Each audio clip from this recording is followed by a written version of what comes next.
Hi hello welcome back to our channel Lakshmi Raju's kitchen. ఈరోజు ఒక crazy crispy snack రెసిపీతో వచ్చేసాను. బచ్చలకు బజ్జీలండి. చాలా టేస్టీగా ఉంటాయి అండ్ చాలా హెల్తీ కూడా. మరి రెసిపీ స్టార్ట్ చేసే ముందు ఒక స్మాల్ రిక్వెస్ట్, వీడియోని లైక్ చేయండి, ఛానల్ని సబ్స్క్రైబ్ చేసుకొని నన్ను సపోర్ట్ చేయండి ప్లీజ్. Let's start. ముందుగా కట్ చేసి పెట్టుకున్న బచ్చల కూరని శుభ్రంగా కడిగి వాటర్ని స్ట్రెయిన్ చేసి 1 గంట సేపు పక్కన ఉంచుకోవాలి. ఇలా స్ట్రెయిన్ చేసి పెట్టుకున్న బచ్చల కూరని ఒక మిక్సింగ్ బౌల్లోకి తీసుకొని అందులోకి శనగపిండి వేసుకోవాలి. అలాగే 4 టేబుల్ స్పూన్లు కార్న్ఫ్లోర్ లేకపోతే బియ్యం పిండి అయినా యాడ్ చేసుకోవచ్చు. ఈ పిండి ఈ ఆకుకు పట్టేలాగా కొంచెం ప్రెషర్ అప్లై చేస్తూ వాటర్ వేయకుండా ఈ పిండి మొత్తం కలుపుకోవాలండి. తర్వాత ఇందులోకి 1/2 టేబుల్ స్పూన్ అల్లం వెల్లుల్లి పేస్ట్, కొంచెం జీలకర్ర, కొద్దిగా వాము, కొంచెం కరివేపాకు, పసుపు, చిల్లీ ఫ్లేక్స్, రుచికి తగినంత సాల్ట్, కొంచెం వంట సోడా, అలాగే 1 టేబుల్ స్పూన్ కారం కూడా వేసుకొని ఈ ఇంగ్రీడియంట్స్ అన్నింటినీ కూడా ఫస్ట్ మిక్స్ చేసుకొని అవసరం అనుకుంటే కొద్దిగా వాటర్ వేసుకోండి.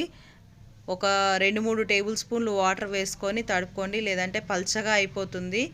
ఇలా అవసరం ఉన్నన్ని వాటర్ యాడ్ చేసుకుంటూ వీడియోలో చూపిస్తున్న విధంగా కొంచెం ప్రెషర్ అప్లై చేసి ఈ బజ్జీల పిండిని రెడీ చేసుకొని వీడియోలో చూపిస్తున్న విధంగా కొద్దిగా పోర్షన్స్ని తీసుకొని కొంచెం ఫ్లాట్గా ప్రెస్ చేసుకోవాలి.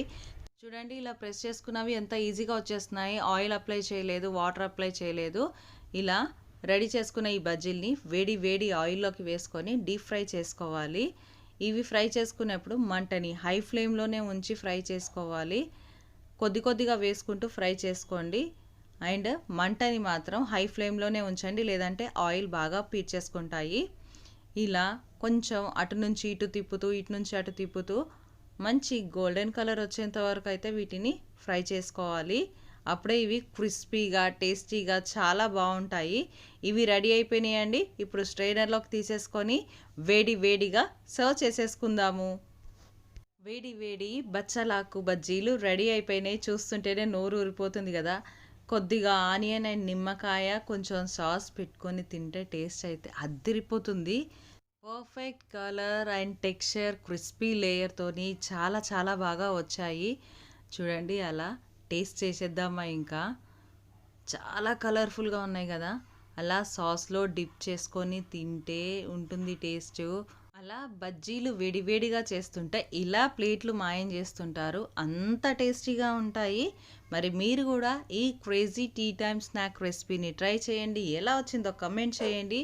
వీడియో మీకు నచ్చినట్టయితే please do like, share and subscribe and don't forget to hit the bell icon and please do follow me on Instagram also. Thank you for watching the video and thank you for supporting me.